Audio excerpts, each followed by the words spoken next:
Assalamualaikum warahmatullahi wabarakatuh. Puji dan syukur kita selalu panjatkan kepada Allah Subhanahu wa taala atas berbagai nikmat dan karunia yang selalu dilimpahkan kepada kita. Mudah-mudahan nikmat yang Allah berikan kepada kita terus dilimpahkan supaya kita bisa menjalani kehidupan ini dengan nyaman, enak. Berjumpa kembali dengan kami untuk membahas ayat-ayat Al-Quran supaya menjadi acuan bagi kita dalam menghadapi kehidupan ini. Saudaraku dimanapun Anda berada, dalam menjalani kehidupan ini ada pasang surut yang kita alami. Terkadang kita berada dalam kehidupan yang nyaman, enak, segala yang kita inginkan terpenuhi, materi cukup, bahkan mungkin ada yang lebih. Tetapi ada kalanya kita mengalami keterpurukan, berada di bawah,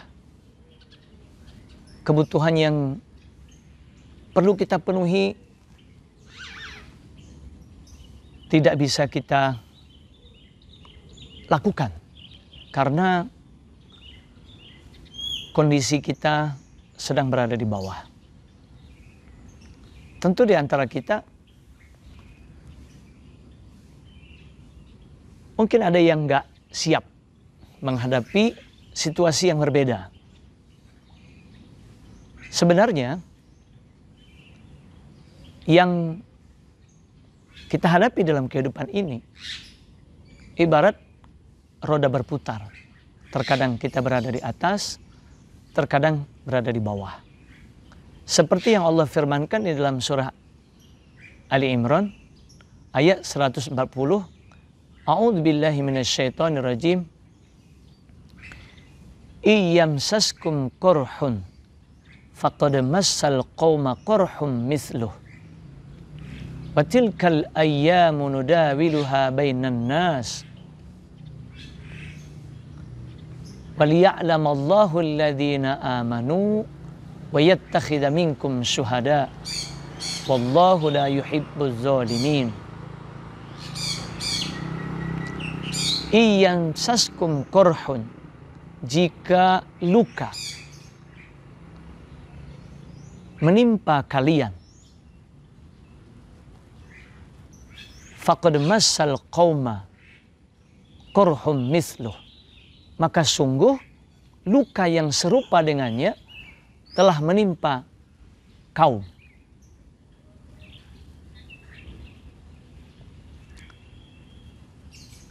Watilkal ayyamu nudawiluha bainan nas, dan itulah hari-hari yang kami pergilirkannya di antara manusia. Waliya'lamallahu alladhina amanu, dan agar Allah mengetahui orang-orang yang beriman. Wa yattakhidha minkum syuhada, dan dia ingin menjadikan di antara kalian orang-orang yang mati syahid. Wallahu la yuhibbuz zalimin, dan Allah tidak menyukai orang-orang yang zalim. Ayat ini terkait dengan kejadian perang Uhud. Di perang Uhud orang-orang mukmin mengalami kekalahan. Iyamsaskum qurhun, jika luka menimpa kalian. Luka yang dimaksud itu adalah kekalahan yang orang-orang mukmin alami di perang Uhud. Faqad massal qauma qurhum mithluh, maka sungguh luka yang serupa dengannya atau kekalahan yang serupa dengan yang kalian alami telah menimpa kaum musuh, yaitu orang-orang kafir. Kapan? Di perang Badar. Jadi orang mukmin di perang Badar menang, orang kafir kalah. Di perang Uhud orang mukmin kalah, orang kafir menang. Maka kata Allah, watilkal ayyamu nudawiluha bainan nas, dan itulah hari-hari kami pergilirkannya di antara manusia. Ada kalanya menang, ada kalanya kalah. Ada kalanya di atas, ada kalanya di bawah. Ada kalanya berkelimpahan harta, ada kalanya kekurangan harta. Begitulah kehidupan yang kita jalani. Seperti yang saya katakan tadi, ibarat roda berputar. Kadang di atas, kadang di bawah. Kenapa itu sampai terjadi? Atau kenapa Allah tentukan seperti itu? Waliya'lamallah alladzina amanu. Karena Allah ingin tahu. Walaupun sebenarnya Allah Maha tahu. Orang-orang yang beriman. Jadi Allah ingin menguji siapa yang betul-betul beriman. Apakah dengan keterpurukan, kekalahan membuat seseorang itu jadi lupa, meninggalkan Allah, atau justru dengan kekalahan, keterpurukan, kekurangan membuatnya tambah mendekat kepada Allah. Allah ingin uji keimanan, khususnya untuk orang-orang yang beriman. Dan di sisi lain, kenapa di perang Uhud orang mukmin kalah dan bahkan banyak yang terbunuh? Karena Allah ingin menjadikan mereka orang-orang yang mati syahid.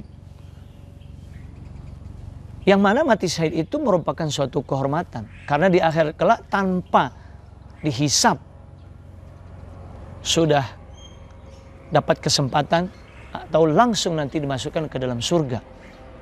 Mungkin bagi orang yang hidup, kematian merupakan musibah, bencana. Tetapi bagi yang mati syahid itu merupakan suatu kehormatan, suatu nikmat. Karena tanpa dihisap nanti akan langsung dimasukkan ke dalam surga. Itulah cara pandang ukhrawi, cara pandang akhirat. Kalau cara pandang dunia itu kerugian. Jadi ada dua tujuan Allah menimpakan suatu kekalahan, kekurangan, keterpurukan. Yang pertama untuk menguji keimanan kita, apakah kita justru menjauh dari Allah atau malah mendekat. Yang kedua, karena Allah ingin memberikan suatu kehormatan, kenikmatan lewat kekalahan itu atau lewat keterpurukan itu. Kalau kita lihat dari sudut pandang sebagai orang yang beriman, jadi ada hal-hal positif yang kita bisa ambil dari kondisi kita yang tadinya mungkin berada di atas, lalu berada di bawah. Nah, kalau kita justru tambah mendekat kepada Allah, tambah taat kepada Allah, lalu menjadikan kejadian itu sebagai pelajaran untuk kita memperbaiki diri, mungkin ada kesalahan yang kita lakukan.